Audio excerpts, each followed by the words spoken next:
What's All up, Metal right. Summoners? How are you guys doing? We appreciate you guys so much. Welcome to your island of misfit toys. Welcome to hang out, get your party on, and just hang with some good people, ask some great questions, have some killer conversations, and hear stories from the road.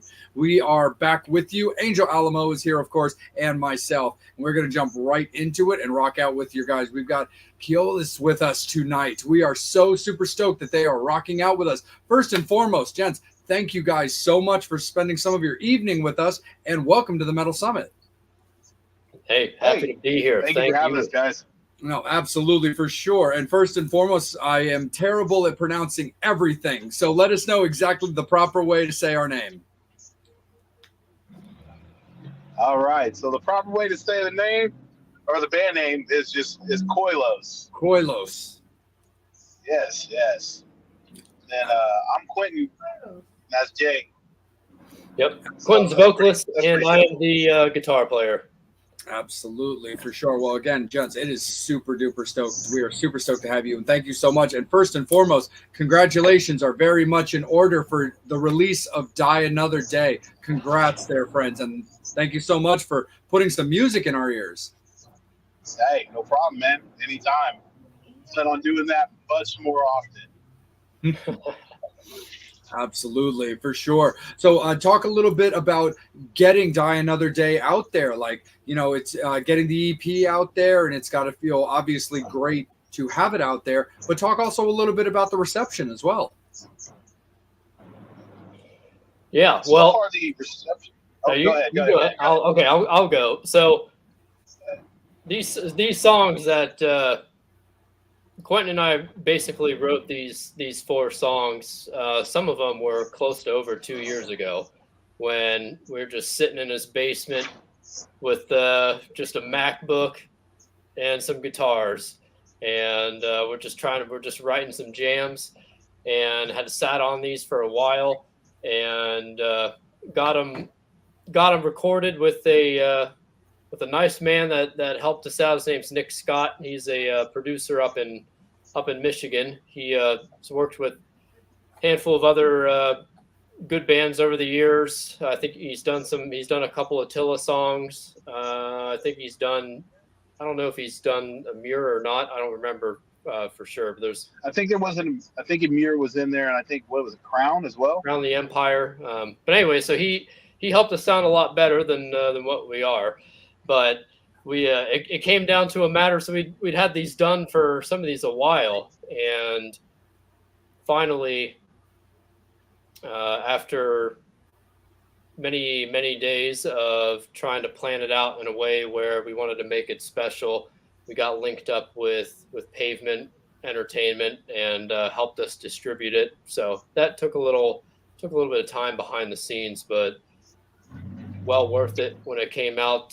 So far, nothing but good things. Nice, man. Absolutely, for sure. When it came to you guys getting together to work on songs, how did that come about? Honestly, it has been one of those things where me and Jake, one's the right hand, one's the left hand, but the brain is conjoined. So at times, it was hard to tell who wrote a song, whether I wrote a song, whether Jake wrote a song, whether we tag teamed it. But in the end, we worked together to make cohesive pieces. So I guess kind of to answer that, it's one of those things that when we sat down and actually got together to create things, we talk every day. So creation happens all the time. I mean, even before we got on with you guys, me and him were talking about things as well. But, you know, I play guitar as well myself. So as for coming up with riffs and things of that nature and lyrics and vocals, you know, honestly, pretty much conjoined. So. Yep. I say Quentin and I basically write everything. And even though there's only 4 songs on the EP, there's probably a whole album's worth of rejected material that did not make it.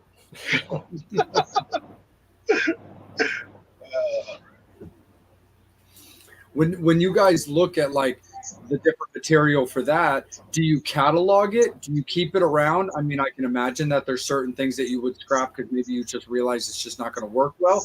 But do you keep like a catalog of various materials, for the possibility of it working down the road? Yes. Yeah, we call it the archives.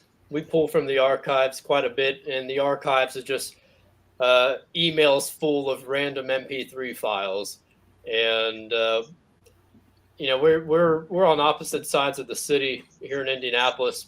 We really don't actually sit down and write together hardly at all. Only one of the songs on the EP we actually sat down in the basement together and wrote it side by side. Most of the time, it's just, hey, I'll write a fleshed out song. Quentin will write a fully fleshed out song. We'll just email them to everybody. If he likes someone to throw some lyrics on, he does it, and then we keep it, and it'll go through the next stage. But yeah, there's a full archive of just complete songs, MP3s sitting in the email. But it's a little bit odd how we work. Like we both play just about every instrument. I can't play drums. He can, but it's done on a computer nowadays anyway. And we'll just send each other stuff, and whatever we like and whatever the other two guys like, we'll throw it in our little practice set and say, okay, we're learning this, and they don't really put up a fight. Nice. So what Jake didn't mention is the terabytes of data that I possess in my possession of either failed or songs that have yet to come out. I have an entire MacBook. Well, not even a MacBook, an all-in-one Mac that's upstairs. It's not used because it's filled, gentlemen. It's filled. There's music to be shared, and some of it is on the same wavelength as what you heard in Die Another Day, and some of it's just it didn't make it. So. Absolutely, man, no problem. And before I kick it over to Angel, the one of the songs that I wanted to ask you guys about was the song "Diggin'," because it's a song that I really, really love, and we actually used it as the background music for your guys' guest announcement on our Instagram pages. And I just wanted to ask you a little bit about that song. All right. Well, what is it that you want to know about the song? Well, just kind of like the way like it just kind of came about. Is there any kind of particular like story behind the song itself? Because it's just got that great like raw aggression that I'm really into. But I was just wondering if there was just anything in particular that might have been going through your brain when it came to writing that particular song. Yeah. So, and this one actually does have a story behind it. I don't know if Jake really knew the story or knows it. He does. He knows a bit of it because he's dealt with it. But so digging had to deal a lot with personal issues that I had going on at the time, a lot of mental health issues. And it's one of those things where at the time I was in a job that was absolutely terrible. I was getting treated badly at work. I was doing the best I could to keep everything that I could together. And I always felt like I was, taking a part of myself and giving it to everyone, but receiving nothing back, which was okay with me as long as I'm reciprocated in the same way as a truthful, honest, caring, loving person. And, digging was a way for me to express kind of myself and show the world, hey, this is how I feel about things. I just mentioned in the song everyday things that go on. From the guitars, I sat down in the basement writing those guitars, and I started off with a little point in my head. At that point, when I had written the song, I had my girlfriend left me. Everything that could go bad was going bad. From sick animals to bills piling up to anything like that. And then I took a look from the outside at the outside world while that was going on, and I started to feel some type of way about that as well. So I really wanted to let other people know, hey, in the song, we're gonna rise up. We will take this back. Every day doesn't have to be like this, and that's mainly the reason I sat down and the basement, and I wrote Digging. And then I came together with Jake, and I was like, hey, what are you thinking on this? And, Jake put his touches on it as well. Absolutely. And you guys have a music video out for that one as well. And when it came to the putting together like the music video, how did your kind of like headspace work a little bit with that? Like, what, how much of a deep dive did you think about going into a visual version of how you were feeling when it came to that song? So I attempted to go through and give the biggest mental picture I could about it, which is, how, kind of, how we felt. But that's why we went with the Day of the Dead paint. It reminded me of kind of how I felt inside at the time when the song was written. And, everything from in the haunted house, we had Nightmare on Edgewood, and thanks for the haunted house and being able to film in it. I'd always wanted to film, I'd have a video in that haunted house, and being able to know the owner and get to work side by side with my best friends at the time and as well, and to make that video happen was a fantastic thing. But yeah, I mean, it's more in the paint than it is in the details of everything else around the video. But, from the being in the different scenes and being able to just express ourselves, I think it's just something that we definitely are thankful for. Absolutely, for sure. And Jake, for yourself there, man, of course, with you and Quentin having such a strong partnership as well. When the song was presented to you, how did you look at it, and what kind of inspired you?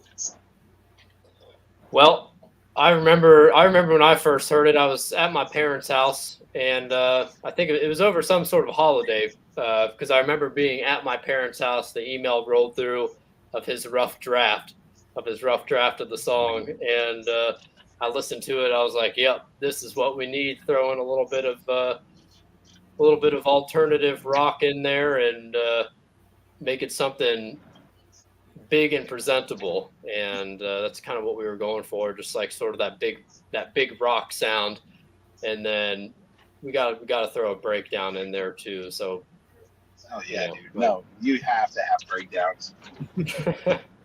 I'm not good enough to play solos, so we got to throw breakdowns in there instead. For sure, man. No, I definitely get you on that. Angel, my good sir, man, let's kick it over to you, my friend. A music review.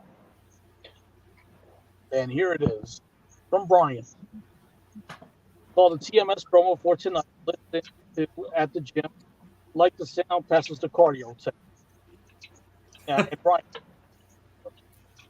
that's a good cardio song. test. Yeah, that's good to hear, but also a little bit surprising because they're all a little bit slower tempo songs. But if you're on the treadmill or you're on that elliptical and you're going for distance, slow speed, long distance, then yes, I'm glad it worked.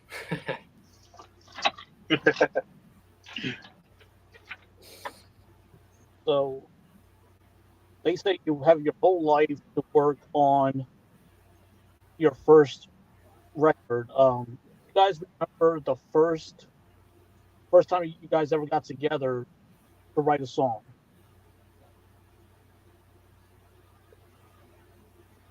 Ooh, well, I think it kind of branched off when Quentin and I used to play together in another band, and we were writing. It didn't really go anywhere, but we were writing some songs that were like, man, some of these songs are too good.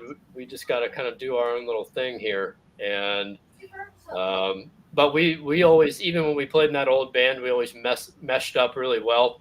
Quentin would play drums, I'd play guitar, and he would just kind of instantly, it just kind of clicked. And we were both on the same page with like the type of style that we wanted. We wanted like some good groovy riffs, big choruses, and something that hopefully one day can get on Octane. We're still trying. How did you guys end up on Payment, you guys toured with any of the other bands from that label? For Pavement? Yeah. Sorry. Oh, so for Pavement wise, no, I don't think we've worked with any of the other bands on the label. I don't think we're definitely not opposed to something like that. But I have met a few of those guys beforehand, and that's kind of what sparked this is Salem's Child.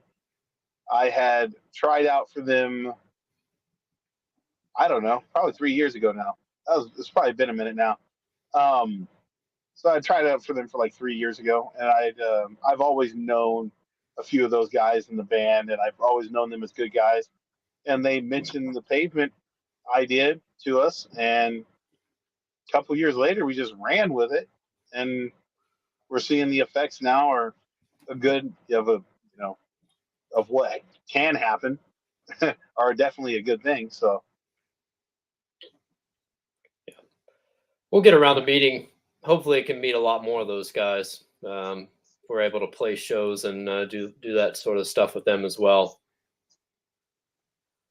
So just a curious question to ask: do you guys ever play shows where you kind of test out songs to see what the fan reaction is? actually, that is exactly what we do. I don't know. We do that all the time to people, but it's one of those things where things that aren't released, they do need test drove. We need to be able to gauge reaction from people as well. That's a very important thing. Without gauging a reaction, just slinging something out there could be, in other words, bad for business. If I like it, Jake likes it, I can almost guarantee a few other people will like it. But if we play it in front of a crowd of people and they all like it, then we kind of solidify things. Awesome. No, I love that you guys do that because before the internet, that's how bands would actually do is road test new songs before they got into the studio. Just see the reaction, before everything ended up on YouTube. Yeah. Yeah, we'll play some when we play live. We play some unreleased ones too, and people might like them. They might not. We have no idea. But or the opposite could be. You could be smug about it and just say, "Oh, the fans don't like us. The fans don't know. They don't know what's best." You see that all the time. Yeah, I see that way too much, unfortunately. Um, Yeah, that's one. no, guys do that because I actually missed that as a music fan. Oh yeah. Because that's that immediate kind of reaction of yay or nay. All depends on the crowd too. We could be an older crowd, could be a younger crowd. They might react differently, but I like to pretend that if everybody in the band likes it, then hopefully everybody, all the fans will like it too. But they may not. We may drop some stuff and they'll come out and say, "Oh, you guys went soft. You suck," or could be the opposite. We have no idea. But how do you deal with that? Because I mean, I can imagine myself being in a band where it's just constant everything, whether it's good criticism, bad criticism, nowadays with the internet, it's just constant. How do you guys keep your sanity and focus on your music? Well, we just keep tuning the guitar down lower and lower. And regardless of what people like at that point, if it give it the old wow wow, there's nothing they can do about it. You're either nodding your head or breaking stuff. Either way, I'm a happy camper. I don't think there's just been no. I don't think I've had a single negative. Oh, And cool. I want to hear a negative, but I don't think I've had a single negative. Everything's been positive, which is weird for me. Having stuff that's positive it's definitely a weird thing. But like, not music wise, just positivity is a good thing. You don't get a lot of it, so it's weird when you get it. Oh yeah, I might say like, well, if I try to pretend how I would react if somebody, let's say we drop some songs and everybody thought it was a total 180 from our previous sound. I'd take some of that to heart and see. But I feel like we might be just intelligent enough to keep an ear to the ground. It's like, all right, well, we obviously just can't we can't start writing Creed style butt rock or something like that. Like if, if that's the way we go, if that's the way we go, we gotta ease them into it. But always keeping a sort of core of what we want to sound like. But and we'll do other stuff as well. Like we did a cover song last year with a friend of ours and covered a Gwen Stefani song and may have some more of that in the future. But those are just kind of scratching the itch on the creative part just to see like, all right, how far can we push this before somebody says that's just ridiculous. Yeah, Gwen Stefani. Yeah, but I remember her when she came out in the '90s with No Doubt. So that was just awesome. Oh yeah, love me some good pop music. Turns so out that's what you get when you grow up with sisters.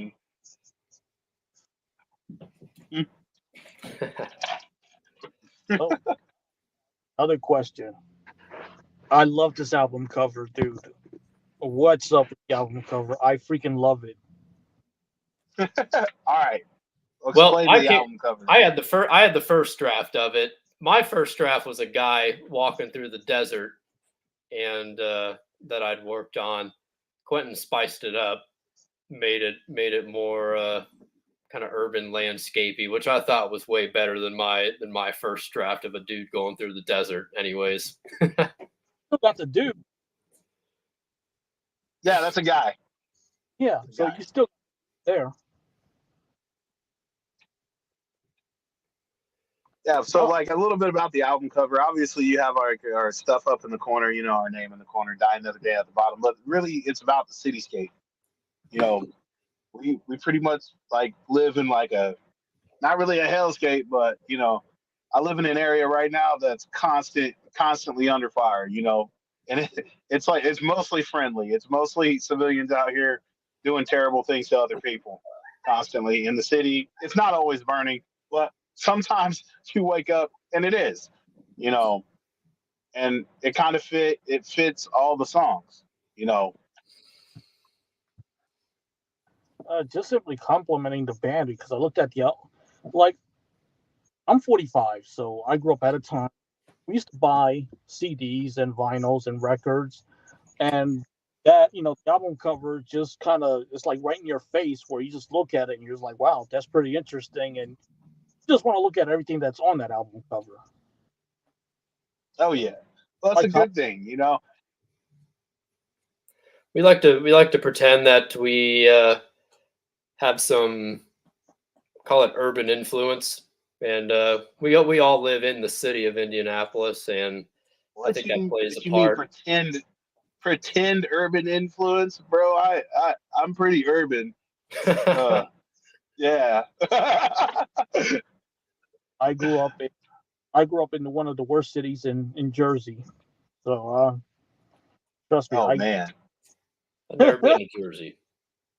Camden. See, I think that this the album cover would look really cool as a vinyl as well. And I played around with that idea about printing just a select amount of the vinyls and distributing them. You know, even if they were just all it would be is the 4 songs on there, obviously, but I feel like it would make a really cool one. I mean, vinyls are popular now. I mean, it's amazing. Oh, how would a vinyl player? Well, I don't know. It'd be different now because back in the day, you had the needle and stuff like that, and you had some older speakers. But nowadays, you know, you do have vinyl players that have newer speakers, so it could definitely handle the tones that are going to come out. Oh yeah, I had a vinyl loving roommate a few years ago, and he was a total vinyl purist. Loved it. Had it rigged to our surround sound system. Awesome. That's insane. We kick it right back up to Jay for a little bit. Yeah, man. No, absolutely. Jake, it was actually kind of funny when you were talking about being like really into pop music and stuff like that, because honestly, so am I. Because one of the things that I've always been really into is I've always been a glam metal guy. Like I've always been into like, you know, Poison and Motley Crue and Lizzie Borden and Skid Row and stuff like that. And the funny thing is like when people, I'm like, I'll be listening to pop music at work or this, that, and the other thing, and people will be like, you listen to like that kind of stuff. I'm like, dude, I grew up in the 80s, dude, and I listened to a lot of that stuff. And besides, also, if you actually look back at a lot of those quote unquote glam metal bands, dude, those aren't metal songs, despite the fact that the genre is considered metal. I was like, those are pop songs with heavy guitars. You listen to like stuff by like Def Leppard, you listen to like, you know, Pour Some Sugar on Me or Hysteria or stuff that like Poison was coming out. I was like, those are not metal songs. Those are pop songs. They just happen to be over heavy guitars. Yeah, I will go as far as to say that some of these modern pop songwriters, and you can't totally discount the artists, but they're not writing their own music. No. And it's a guy in his beautiful apartment in Nashville that is just pumping out formulated hits day after day after day, and you can listen to it as a music fan and be like, man, that's just so simple. Like, you know, it's so devoid of blah blah blah. But I would actually say it's the opposite and say that some of those people are probably some of the best songwriters, because you know how hard it is to write a hit. That's the hardest thing to do. So Yeah, there's people that just will do it, write an absolute hit, shop it out to freaking Rihanna or someone like that, and next thing you know, they're living large. Yeah, like Martin. No, 100%. And recently, you guys, you had mentioned Salem's Child earlier, and you guys had a show with them a couple of weeks ago. How did that show go?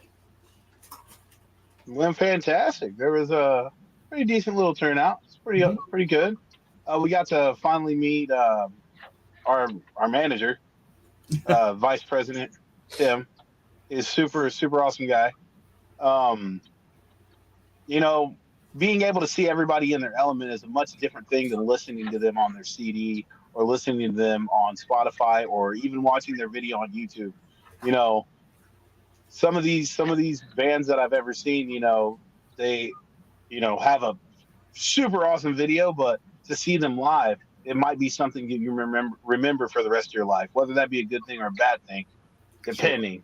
You know, but you know, being able to see that was awesome.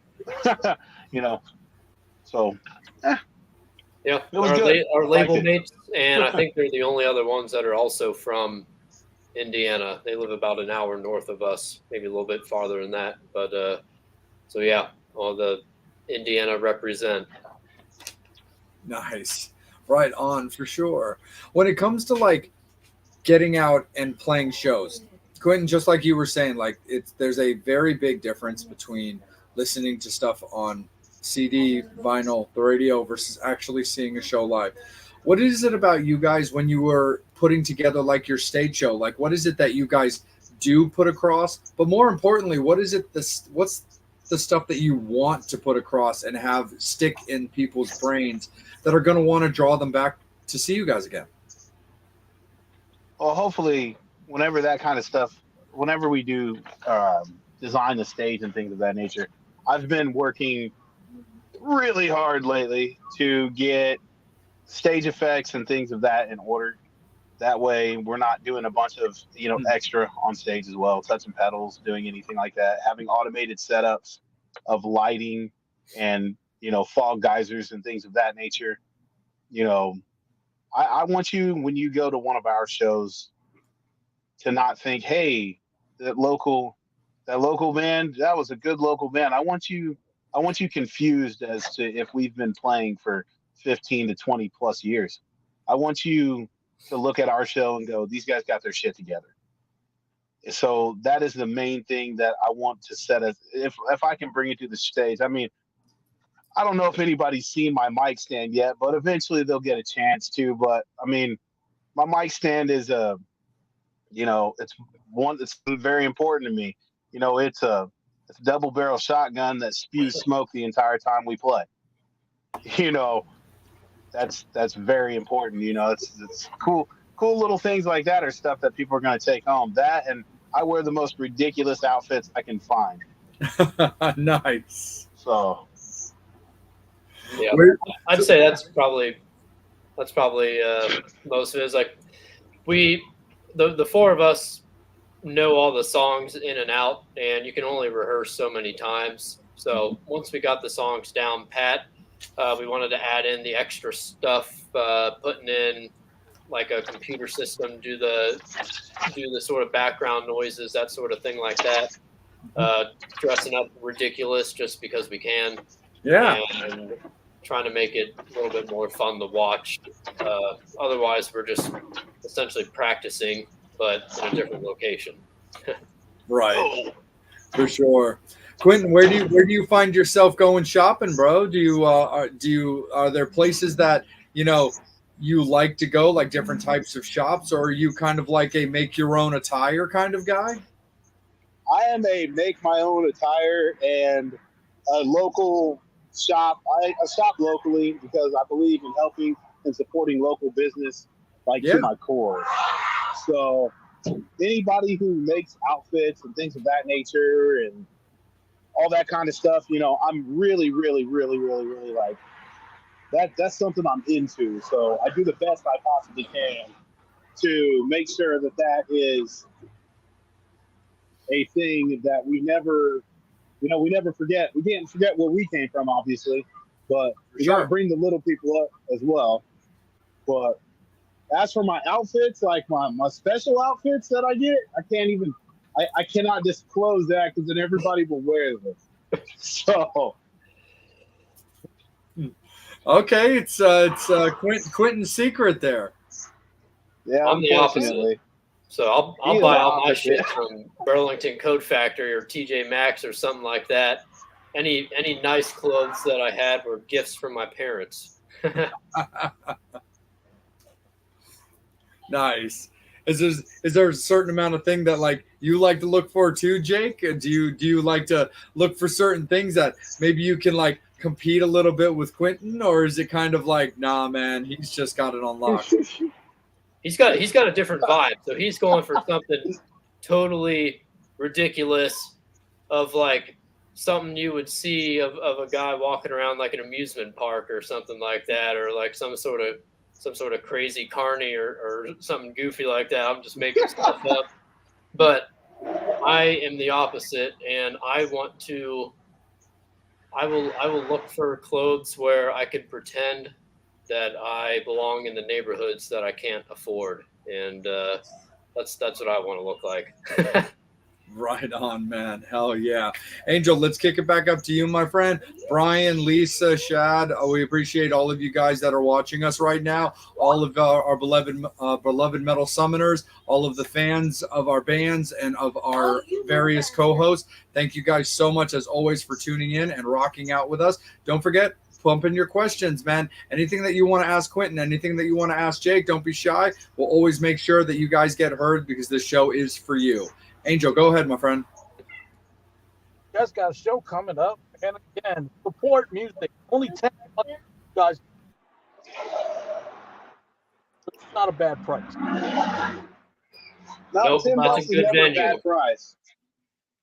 One of our few local shows that we're doing here in Indianapolis, and put on by one of our good friends that we've known from a previous band for a couple of years. And yes, should be very fun. Looking forward to headlining a local show for our hometown. And look, I mean, not to sound I mean, part that is always talking about the older days, but I love that mystique that you guys have about not about the, and so it's cool that you guys just save it for the show. Like if you want to see, to go see September 7th. Absolutely. Come Oh, yeah. out. Might see a couple unreleased tracks. Yeah, and you don't know which ones they're gonna. They'll never know, and maybe they'll never be released. Who knows? Oh, you honestly, Yeah, so you honestly never know at that point. Yeah. yeah, but that's what makes it fun. Hmm? You know, you might be hearing a song that you might never hear it. Song that you think that's maybe the only that you may hear it. How freaking cool is that? Like another reason out to the live. We Right. used to have a song that we played before we could fill out a full, 35, 45-minute set list that we'd say, hey, this will only be played live. It will never be recorded. Oh yeah. That's the only time I think we've used filler when for for a set where I was like, "Yep, this song is filler, but we like to play it." So, You are oh, it honest was. about it. Oh yeah. Sorry, Angel. Say that About again, that. bud. So I said, I mean, that's what I love about it. Oh yeah. So how do you guys know the song is completed? How do you guys? Okay, it's finished. It's a wrap. We're just gonna leave it the way it is. So, I have learned over the years of recording music, bands, people, myself, anybody that overdoing something, you are your worst critic. So having me and Jake go, is it ready yet? No, because some things can always change. However, it does reach a point where I've learned that the first thing I normally decide, or the first thing we go, hey, that's it right there. That's normally it.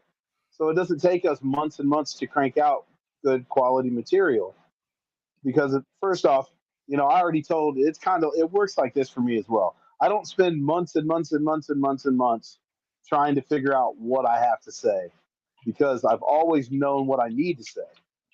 So that being said, when it comes to these songs, if we stutter step on too much of this stuff, you know, we just don't have the time for all that. We really don't. The music industry is a train, as you gentlemen know, and you're either on it or you're not. It moves quick. So us creating songs, it kind of has to be a little quick too.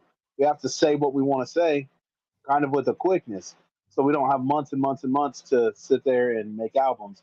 You also notice that we released, an EP. That's probably the most songs we will release at one time. And then towards the end, collectively, they will get lumped into an album, and that's how we'll do things. One at a time. Technically slow to other people, but content driven for us. Yeah, for me, I'm able to mentally move on from songs pretty quickly. So when I'm writing stuff, I'll knock it out that weekend or that week or whatever, and I'll never think about that song ever again, and unless it gets kept as something permanent. But I'm not the type of person that will go and say, "Oh, I need to fix this small thing on this song I've been working on for a month." Nope, that is a very quick way to never release music. I believe in working hard and working on things that, you know, take time, but there does come a point where, it's time to, either shit or get off the pot, as one would say, you know. So that's kind of what we've done here. So fan questions. Got quite a few. Thank you, Matt Chat, for watching and for the awesome kick-ass intro that you made for us. That was by him. Who is doing the singing and the rapping? Where can I get your CD? Oh, I do the singing and the rapping, and you can get our CD when we have our printed copies, I promise. But you'll be getting them from shows. And what we will do is eventually we will set up a mailing system to where we can get those CDs mailed out to people as well. I know that people like physical copies a lot, but we live in a digital world, so the way to obtain CDs will eventually they'll probably be locally sold. Um, you know, I would not have any idea on how to get them into bigger stores where you can purchase them from, let's say, yeah, and this irks me because I love local business, but like a Walmart. So I would not really want to do that. But like you can go to one of our shows, definitely, and you'll be able to get a CD. Oh, and another good question. What is your major influences that make your band driven the way that it is? That's a good question. Yeah, it is a good question. So like major influences. I mean, whenever I say the words low and slow, I mean low. Slow is not really kind of one of those things that we keep too much, I guess. But we love gent music. We love gent music. I love bands like Head PE, POD, your alternative rock bands. So that's where I drive my singing from. The rapping, I've been rapping. I was a rapper before I did anything else. Shoot, I was a rapper when I was a kid. I was just a bad rapper. Terrible, actually. I had the worst delivery known to man uh, until I got taught by just peers around me. You know, hey, watch this. Hey, look at this. Hey, do this. Hey, try this. So I learned most of my rapping skills actually from local artists. Um, I wasn't really into big rap. Obviously I do know who some of the bigger names are, but one of those people, you know, local people at the time put more and invested more time into me actually being a good rapper than anybody who had millions of dollars at that time. So those are the people that I really like lean back towards. Singing wise, I've been singing for years, and that just the way it is. But my influence, I guess, band wise on bands that people would know is first off Meshuggah. So I love Meshuggah. Second off, we have Attila, Volumes, and let's see. Um, Jake will hate this one for me, but yo, Creed. So yeah, I like Creed. Hate me if you want. I love Creed. Hey, I love Creed. I also like. No shame in that. Oh yeah, no, I also like Pearl Jam, but no, like I drive different influences from those guys, mainly because I see what they've done with what they are doing, and I listen to more than just sound. I listen to more than just the vocals. I dive into like what the drums are doing and things of that nature, and that stuff is like important to me. I have an innate ability to tune out specific instruments and tune out specific you know, vocal ranges and stuff like that and go, hey, I bet that was really hard for him to record or her to record at that point in time. That's actually really tough. And I kind of push myself as an artist that way. You know, just because it's hard doesn't mean I give up on it. If I can't figure it out, I'll make it happen. There are parts in digging that if I didn't do them correctly, they would be absolutely terrible. So practice made perfect in that aspect. But yeah, those are my influences. Jake. Yeah, mine are a little different. I always loved listening to when I was a kid. I first learned how to play piano by listening to trying to play Linkin Park songs, and I love Linkin Park. And always liked. I picked up a 7 string because I wanted to be able to play Korn songs, and Lacuna Coil songs and stuff like that. But love bands like Evanescence and Korn, Linkin Park, Lacuna Coil, and then but lately try to derive a lot of influence from just a lot of modern metalcore that's out there. You got like the Spirit Boxes and the Memphis Mayfires of the world, but I'll tell you what, I think that in terms of like who's actually progressing the genre, it's all the Australians and the British that are doing it. All these Australian metalcore bands and like North Lane, Polaris, Alpha Wolf, Thornhill. Those are Australian guys. People like Architects and in Great Britain and some others. But yeah, everyone else is kind of playing catch up to them right now. We gotta grab it back.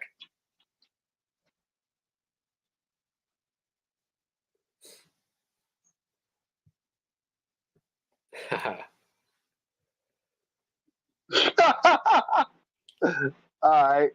Oh, comment for Quentin directly. You rock the hell out of the mic. Love it. Thank you. Thank you.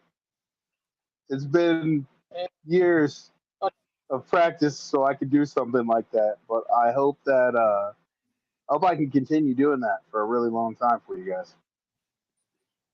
That would be awesome. Definitely. I'm almost at the age where I'm gonna need somebody to like push me like in a wheelchair to a show. So hey man, when it comes, anything's possible. I got you. Here's another question. Where do you see your band doing, and what are your major goals for your future? Ooh. Oh, we ain't gonna stop until it's a household name. Oh, we will work as hard as we can to make sure that there is a CD, that we're on every Spotify, every YouTube. We will make sure we are everywhere. You know, that takes a crew of people. That doesn't just take us. That takes everyone that we've ever met, working as hard as we are to make sure the world hears the message that we have to send. Yeah, I think everybody's goal is to. Everybody wants to do it for a living. Working a real job freaking sucks, and I'd rather just sit at home jamming. I want to go on tour in Europe. That's what I want to do before I die. I want to tour Europe, but major goals. We haven't been like on a real tour, so I'd like to do that. I'd like to go across the country and just do all the traveling and just playing for people. And I don't even care if we break even on it. That'd be a huge success. But as far as the music, I can't really tell where it's gonna go yet. Part of me is torn. Part of me wants to write like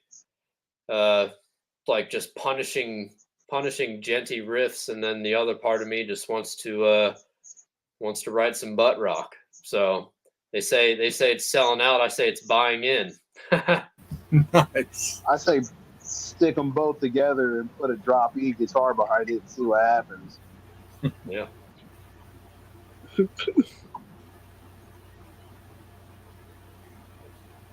Old double drop D breakdown, man. Yeah, what do you like? That's a loaded question. That's a loaded question. What do you like being most about a musician? To answer that quickly, because I could talk about that one all day. Creativity. There's nothing we can make. No one can tell us no. When I pick up my guitar, you can't tell me to stop. Matter of fact, it's actually a rule in my house: don't stop me while I'm playing. It just is like, creativity. Literally, we can be whoever we want to be. 1 second I can create a country song and I can be a country singer in my own basement. None of you would know about it. I could be anything I want in any of these recordings. I can sing, scream. I can play music with my best friends. So I would have to say, for me, it's being able to share that creative output or outlook and output with all of you. That's what I love about being a musician. Oh yeah, I'll say definitely the creative part as well. Just being able to throw stuff out there and get to be the real you. I'll force myself to stay up late and try and do something every single day. I feel like you're letting the corporate overlords win if you're just going to work every day and clocking out and going to bed and waking up the next day. I can't let them win. I want to. It's I'll live the double life of being a corporate man during the day and wanting to be a rock star at night.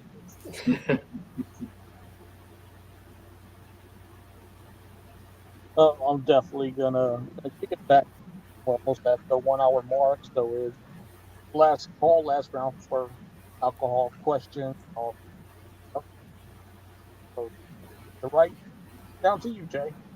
Absolutely, no problem. Yeah, Metal Summoners, we appreciate you guys so much. But like you just heard from Angel, it's the last call for alcohol, guys. Final questions, comments, anything you want to ask Jake and Quentin, don't be shy. We always clear the board. We got you guys covered. We love you guys to death. Quentin, I want to steer it back up to you a little bit when it comes to like vocals, because I was loving what you were talking about when it came to like the bands that like inspired you and stuff like that. And I wanted to pinpoint two in particular, and that was Sonny from POD and Scott Stapp from Creed. And is there something in particular that both of those like vocalists have kind of like given or shown you that you definitely keep as like a driving force, or something like in your vocal delivery that you want to be more upfront? Yeah. Can you guys hear me? Yeah, totally. Okay, cool, awesome. Yeah, so with my vocal delivery, what I go for a little bit of a powerful singing vibe, and the reason why I do that with those or with my vocals is because of bands like Creed. You know, one thing that people remember a lot in their songs is their choruses and how powerful they were and how much they impacted people. Whether you like the band, whether you dislike the band, everybody remembers the songs. So with the choruses, I tried to go and be just as powerful. So that way, you know, I'm memorable. You know, the Yeah. things I have to say in the chorus, they're catchy. They're, you know, I do that on purpose, mainly because I like to rhyme. That's why I love to rap. So the rapping part of the POD is I want to say things that are memorable to you as well. So I kind of added both of those things together, and that's where I got song or came up with, you know, like the diggings, you know, vocals. You know, also I love screaming. I'm loud, and like, you know, my scream is audible in song as it is, you know, on stage. For sure. I could do it without a mic probably. No, absolutely, man. Is there anybody in particular, like rapping wise, that was like a particularly big influence on you? Like again, like I was saying before, like growing up in the '80s and stuff like that, like there were always, of course, bands like Houdini and like Run DMC that were always like, playing constantly. But then you also got into stuff that was more storytelling about the real issues that were going on with like, the NWAs and the Public Enemies of this world. But is there anybody in particular who was specifically important to you when it came to your rapping style? Oh yeah, Ice Cube, Redman. Let me tell you, Ludacris is definitely important. He's like super important. Mhm. I draw influences from all of those guys because, you know, when it comes to slowing your rap down a little bit, you have to draw influence from those guys because they perfected that over the years that they've been around, alive, kicking it live, doing whatever they're doing. They perfected that rap. You know, I also draw heavy influence from faster rappers as well. You Sure. know, from people like Yellow Wolf to shoot. From anywhere, Yellow Wolf, Tech Nine, and even tiny bit from Eminem, you know, and that's just on the funny stuff he says. Really, you know, Sure. punchlines and delivery are super important to me, and that's the reason why in all the songs that you hear, I'm not gonna miss a beat, Yeah. and that's because I've practiced that over and over and over again. But I'm also a sucker for like Seven Dust, Oh, like LaShawn's amazing. he's fantastic. And that's also, honestly, to answer the influence question from earlier, he is like, definitely, he's top. He is the top. I didn't mention him because I accidentally glossed over that. But if there's someone that I want to be on stage and strive to be like one day, it's him. Nice. That's really, really cool, man, for sure. Actually, since we're on this topic, I'll take it just a moment to say, like I was going to save it for the end of the episode, but since we're kind of on this topic and it's apropos, the Metal Summit collectively, myself, Angel, and of course our guests as well, we want to give a heartfelt, love and hearts out there to the Crazy Town Camp, their fans, their followers, and anybody that Seth Binzer, Shifty Shell Shock influenced over the years with that loss to the music world, considering that he's very, rap and rock influence for anybody who saw them live or were, of course, familiar with songs like Butterfly, Toxic, or Drowning. So the Metal Summit, we would like to give our heartfelt, condolences to fans and to, of course, the camp and the family for Seth Binzer. And, we appreciate everything that he gave to music. Jake, let me bring it down to you real quick, my friend, because you were talking about bands, like Evanescence and stuff like, and being a fan of like Linkin Park, and we don't have Chester unfortunately with us anymore, but his legacy was, of course, very, very much cemented. But what can you tell us about those specific bands as well when it came to like guitar styling or even like songwriting when it comes to like contributing again your take into what Quentin presents to you to continue that strong relationship?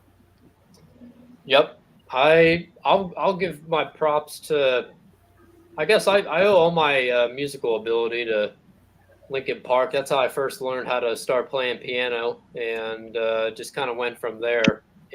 But that's stuck with me.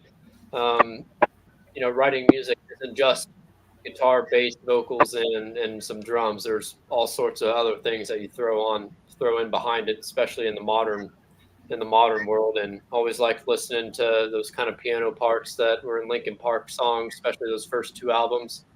Evanescence as well. That first album as well. She plays a lot of piano and sounds really good. When I was in college, me and a buddy of mine, when I was first learning how to play guitar, and it was a pretty easy transition from once I knew piano, just playing the guitar, just a matter of technique. We asked these two girls in the dorm that lived on the floor above us if we knew they were singers, and we asked if they wanted to like come play Evanescence covers with us, and they're like, "Oh, sorry, we only sing country songs." And we're like, "Oh," but huge influence on my songwriting, and you see that influence a ton now, especially with kind of the late '90s, 2000s sort of alt rock, alt metal revival of different things like that. Like you'll hear Evanescence influence in just about any woman-fronted rock and metal band currently, and you'll have all sorts of bands now that are mixing in rap and into their rock and metal songs. And so Quentin being able to do both of those things sort of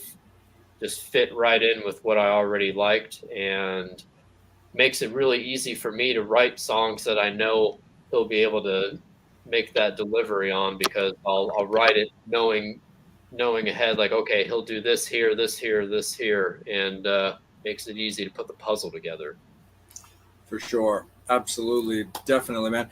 And before I kick it back up to Angel, Quentin, I wanted to steer back to you also one more time, because I love to talk like vocals and stuff like that as well. And we've actually had him as a guest on this show. And I was just kind of, since we were talking about Lejean, I was actually kind of curious if you have any influence or just any enjoyment or fandom when it comes to Corey Glover from Living Color.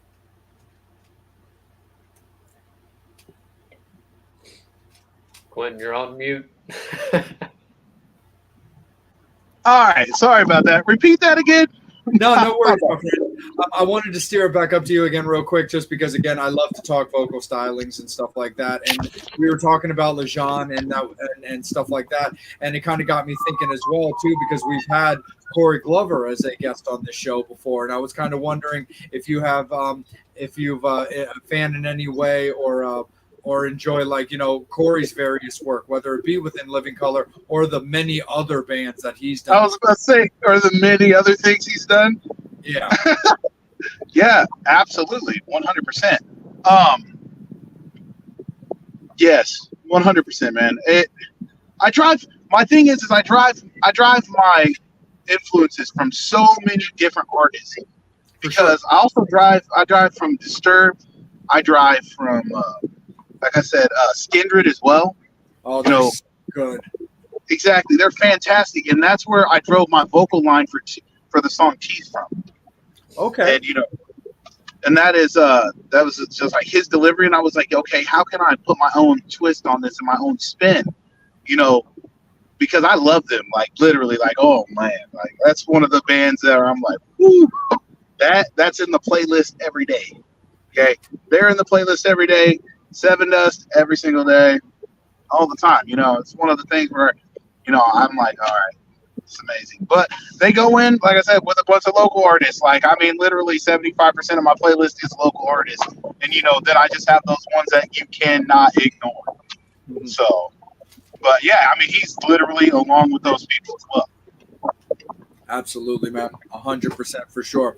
Well, Angel, I'm going to kick it up to you real quick, my friend. But again, Quentin, Jake, it's been an absolute pleasure having you on the show, and we really appreciate your time for sure. But Angel, let's kick it back over to you, my friend, for anything that might have popped up on the board when it comes to any final questions from the fans. If there's anything of your own, my friend, that you want to ask the guys before we let them enjoy the rest of their evening. Where can we find you on social media? Pardon me? Where can we find you on social media? Yes. So social media. It is social media. So we're most active on Facebook and Instagram. I've been slacking on the Twitter for a while, but Facebook.com/Koilos official. Instagram is the same. Instagram.com/Koilos official. I try to keep it pretty up to date with shows, posts about music, things like that. So, and then, of course, we welcome all of the streams on Spotify and YouTube, and anything to make us look larger than life. No, absolutely, 100% for sure. Angel, is there anything final from yourself, my friend, or is there anything left up on the board? Nope. We're good there? No, absolutely. Quentin, Jake, it's been an absolute pleasure. And the biggest thing that's always incredibly important to me and Angel that we really like to sign off our episodes with is that you guys enjoyed yourself, you felt respected, you had a good time, and that you enjoyed the questions that were asked of you. Oh, yeah, absolutely, 100%.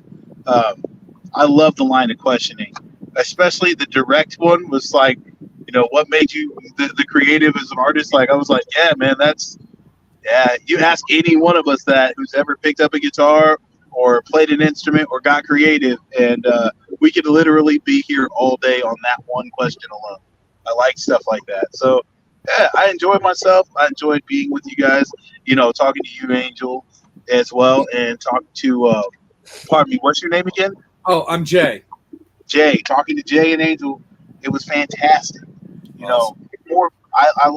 I think more people need to do more things like this. Yeah, for sure.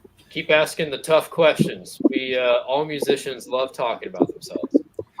No, absolutely. No, it's absolutely myself and Angel's pleasure. We really appreciate you guys as well. We love, everything. And also our gratitude, of course, does go out to Pavement Music, Pavement Entertainment as well. But there it is. Die Another Day, Metal Summoners. Make sure that you guys are getting out, checking out the EP. It's brand new. It's released. It's got digging. And we talked about that. And there's, of course, upcoming Koilos shows for you guys to enjoy and check out, supporting local music, supporting local bands, but also just supporting music in general, guys. We have it back, so let's make sure that we never lose it again.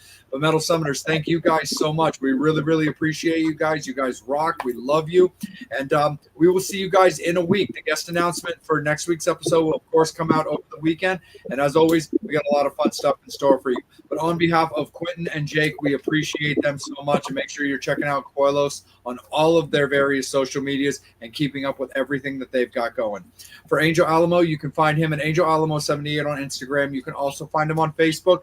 You can find me on Instagram at Salem.vampire. And I'm also on, you can find me on Instagram there, and you can find me on Facebook as well. Most importantly, please make sure that you guys are following, subscribing, and liking the Metal Summit Facebook and YouTube pages, because that's where these interviews are done live. But also make sure that you're following us on Instagram as well, because that's where the guest announcements come out first. Again, thank you so much, gents. We really appreciate you guys. You guys rock, and best of luck with the rest of 2024, your upcoming shows, and your future music. You guys are alumni, your family. If there's anything that you guys need from me and Angel, don't be shy. Reach out. If you ever want to pop back on because you got things to discuss, just let us know. We're always very happy to have you. Absolutely. Will do. Thank you, guys. Absolutely. Thank you guys so much. Our pleasure. Absolutely. Have a great rest of your evening. Thank you so much, Metal Summoners. We're going to call it a night. Thank you so much again. We will see you guys in a week. On behalf of Quentin and Jake, thank you guys so much. And on behalf of Angel and myself, we thank you guys so much. Metal Summoners, you rock. We love you. As always, you've been watching the Metal Summit.